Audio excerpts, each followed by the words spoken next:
Indian premiere league यानी IPL glamour, पैसा और जबरदस्त क्रिकेट का एक ऐसा कॉकटेल जिसने सचमुच दुनिया को बदल कर रख दिया।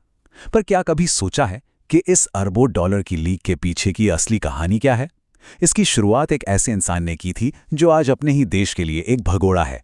तो चलिए इस बेहद दिलचस्प कहानी की पर्दे खोलते हैं।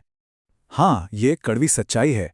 जिस इंसान ने भारत को आईपीएल जैसी दुनिया की सबसे बड़ी और सबसे अमीर क्रिकेट लीग दी, आज वही इंसान अपनी ही सरकार की नज़रों में कानून की पकड़ से भागा हुआ एक मुजरिम है।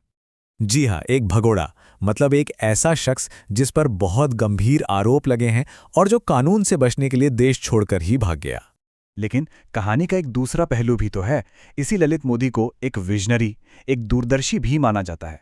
एक ऐसा इंसान जिसने क्रिकेट का वो भविष्य देख लिया था जब बाकी लोग उसे ठीक से समझ भी नहीं पा रहे थे। और फिर आता है तीसरा पहलू, एक मास्टरमाइंड का। एक ऐसा शातिर दिमाग जिसने एक ऐसा साम्राज्य खड़ा कर दिया जिसकी ब्रांड वैल्यू आज $12 बिलियन से भी कई ज्यादा है। तो ये कहानी है एक भगोड़े की, एक विजनरी की और एक मास्टरमाइंड की, जिसने दाऊद इब्राहिम से मिली जान से मारने की धमकियों के बीच इस लीग को जन्म दिया था। तो सवाल यह है कि ये सब शुरू कहां से हुआ? कहानी की शुरुआत होती है एक ऐसे आइडिया से जिसे पहली बार में ही सिरे से नकार दिया गया था। आइए जरा ललित मोदी के अतीत में चलते हैं। ललित मोदी का जन्म एक बहुत ही अमीर बिजनेस परिवार मोदी एंटरप्राइजेज में हुआ था, लेकिन वो हमेशा से थोड़े बागी किस्म के थे। मामला इतना बिगड़ गया कि 1985 में उन्हें अमेरिका में ड्रग्स रखने, किडनैपिंग और मारपीट के संगीन आरोपों में गिरफ्तार तक कर लिया गया। वो बिना कोई डिग्री पूरी किए भारत वापस आ गए और उनकी इमेज बन गई एक अमीर बाप की बिगड़ी औलाद की।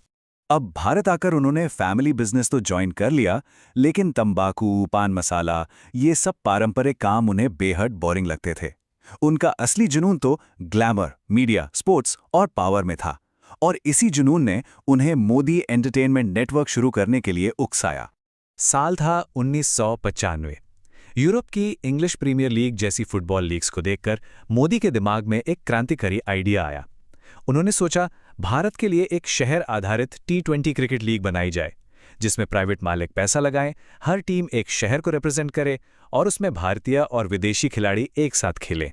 लेकिन जब उन्होंने ये जबरदस्त आइडिया बीसीसीआई के सामने रखा तो उसे सीधे सीधे खारिज कर दिया गया।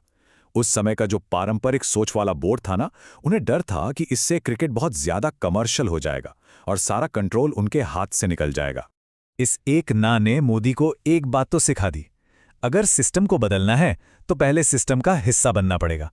और बस यहीं से शुरू हुई बीसीसीआई में दाखिल होने की उनकी सोची समझी एकदम पक्की रणनीति। उनका मास्टर प्लान वाकई कमाल का था। पहला कदम, उन्होंने राजस्थान क्रिकेट एसोसिएशन यानी आरसीए को अपना निशाना बनाया। फिर 2003 में जब वसुंधरा राजे मुख्यमंत्री बनी तो उन्होंने अपने पारिवारिक संबंधों का पूरा इस्तेमाल किया। राज्य सरकार ने 2005 में राजस्थान स्पोर्ट्स एक्ट पास कर दिया, जिसने आरसीए पर सालों से जमे रुंगटा परिवार का एकाधिकारी खत्म कर दिया। इसके बाद क्या था, मोदी चुनाव जीते और आरसीए के प्रेसिडेंट बन गए। बीसीसीआई में एंट्री तो मिल गई थी, लेकिन उन्हें और पावर चाहिए थी। इसलिए उन्होंने 2005 के बीसीसीआई अध्यक्ष चुनाव में शरद पवार को सपोर्ट किया। और नतीजा, शरद पवार चुनाव जीत गए और इसके बदले में ललित मोदी को बनाया गया बीसीसीआई का वाइस प्रेसिडेंट। अब जाकर उनके हाथ में वो पावर आ चुकी थी जिसका वो सालों से इंतजार कर रहे थे। अब मंच पूरी तरह तैयार था।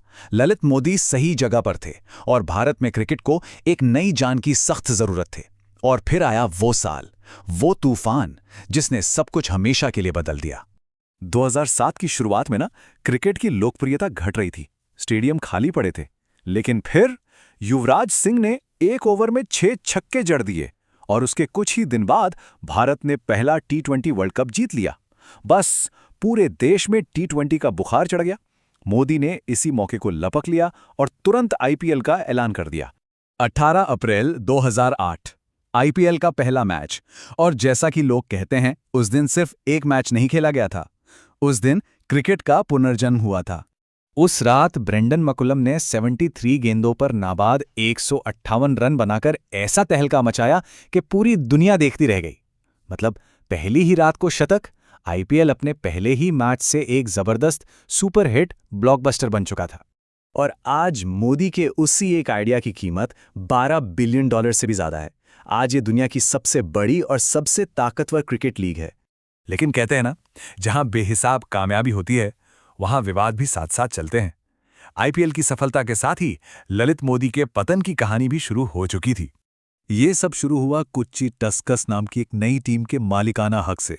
जब जांच हुई तो पता चला कि टीम में 25% की हिस्सेदारी सुनंदा पुष्कर की थी, जो उस समय के मंत्री शशि थरूर की गर्लफ्रेंड थी, और ये हिस्सेदारी उन्हें स्वेट इक्विटी के तौर पर मिली थी, मतलब बिना एक भी रुपया लगाए। जब मोदी ने इस मामले की जांच शुरू की तो उन पर भारी राजनीतिक दबाव आया। कहा तो ये भी जाता है कि शशि थरूर ने उन्हें फोन पर धमकी देते हुए कहा, तुम्हारी हिम्मत कैसे हुई सुनंदा पुष्कर के बारे में पूछने की। इस विवाद के चलते थरूर को अपने मंत्री पद से इस्तीफा तक देना पड़ा। और फिर आया वो दिन 25 अप्रैल 2010। आईपीएल फाइनल के ठीक बाद जैसे ही मोदी स्पीच देने के लिए आगे बढ़े, उन्हें बताया गया कि उन्हें बीसीसीआई और आईपीएल से सस्पेंड कर दिया गया है। जिस लीग को उन्होंने अपने खून पसीने से बनाया था, उसी से उन्हें पल भर में बाहर का रास्ता दिखा दिया गया। तो आखिर ललित मोदी और उनके बनाए आईपीएल की विरासत है क्या? ये कहानी विरोधाभासों से, मतलब कॉन्ट्रडिक्शन से भरी पड़ी है।